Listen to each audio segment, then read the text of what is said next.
Hello students, today we are going to see how to journalize the business transactions. So a question is given in your textbook, that is illustration 2 on page 38. We are going to do that. So the first transaction given there is started business with cash rupees 50,000. So that is the transaction. So for journalizing, the first step is to identify the two accounts. So identify the two accounts involved. Sometimes more than two accounts may be involved. Okay, in some situations more than two accounts will be involved.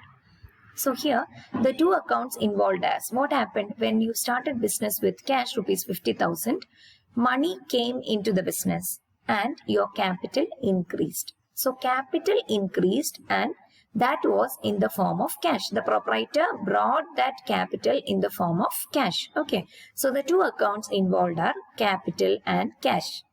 And let us analyze these accounts. That is capital.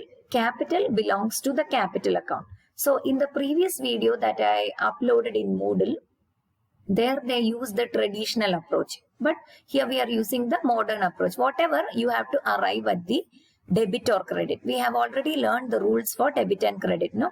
So capital is capital belongs to capital itself. The 5 classes you might be remembering: capital, assets, liabilities, expenses, and incomes. So capital belongs to capital, and capital, what happened to capital? It increased, no? When the proprietor brought in capital, it increased. So whenever there is an increase in capital, the rule is it will be credited.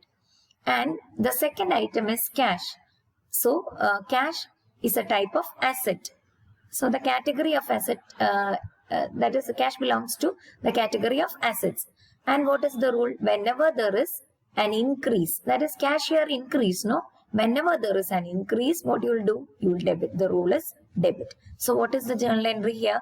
Cash account, debtor to capital account, 50,000. So in the prescribed format, you will have to record. You have to draw the journal in your notebook, preferably an unruled notebook.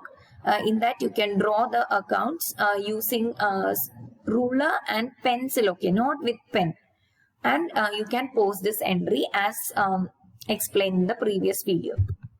Now, on April 5th, the transaction is paid into the bank. So we had 50,000 in our hands, no capital, and that is in the form of cash. The proprietor has invested. So out of that, 10,000 is sent to the bank. It is paid into the bank. You are depositing into the bank. So the accounts involved are, one is bank, one is cash. What happened to bank? It increased. When you deposit money into the bank, it will increase, no? But what happened to cash? The cash in hand decreased. What is happening? You deposited that amount into the bank. So the cash decreased. Okay. So bank belongs to asset category. It increased. So debit. Cash again belongs to asset category itself, but it decreased. So whenever the assets are decreasing, it will be credited. So the entry is bank account debtor to cash account 10,000.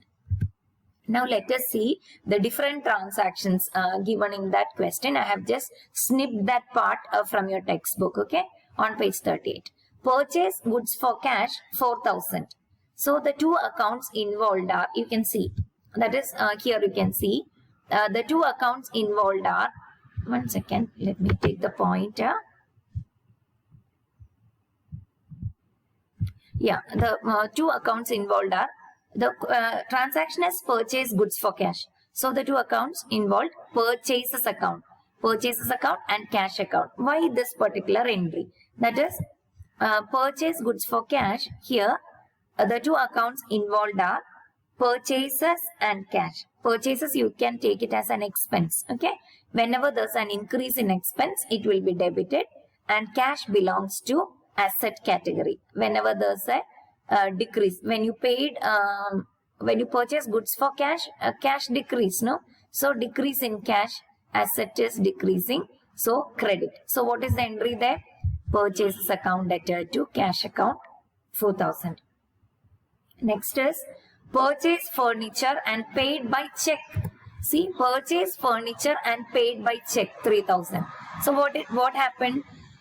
Purchase furniture and paid by check means furniture is one account, and bank is the other account. Whenever you are giving check, what will happen?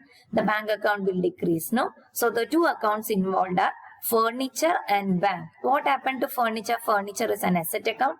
It increased as that furniture came in, no? So it increased. Whereas when you gave check, the party might have encashed that check. So the amount decreased from bank. So bank is also an asset, but it decreased. So the treatment is it will be credited. So you can see the entry is furniture account debtor to bank account. And you can write the narration also, just a description of what happened. Purchase furniture and paid by check. Just the question you can put in different form as a narration or explanation you can put in. So it becomes narration. Okay. So next is sold goods to Matthew. That is sold goods to Matthew means it's not said that it is sold for cash. So what is there? It is a credit sales because the name of the party is given. It is not said that it was sold for cash. So it is a credit transaction. So the two accounts involved are Matthew. Matthew has to give you money, and other one is sales. It's not goods, it is sales. Whenever you are selling goods, sales account should be open. Whenever you are purchasing goods, purchase account should be open. But whenever you are purchasing asset, that particular thing should be debited. That is why you debited furniture, whereas when you purchase goods, you showed it as purchases. So whenever goods are purchased, show it as purchases. Whenever goods are sold, show it as sales. Okay, so sold goods to Matthew. The two accounts involved are Matthew's account and sales account. Sales account is an income. So whenever there's an increase in income, credit. Okay. And Matthew's account is an asset. Debtor. He's a debtor for you. He has to give money to you. So a debtor increased. So debit. So what is the entry? See what is the entry? Matthew's account debtor, because Matthew's account is an asset. It increased. So debit. Sales account is an income. It increased. So credit. Okay. Now, withdrew cash from bank for office use.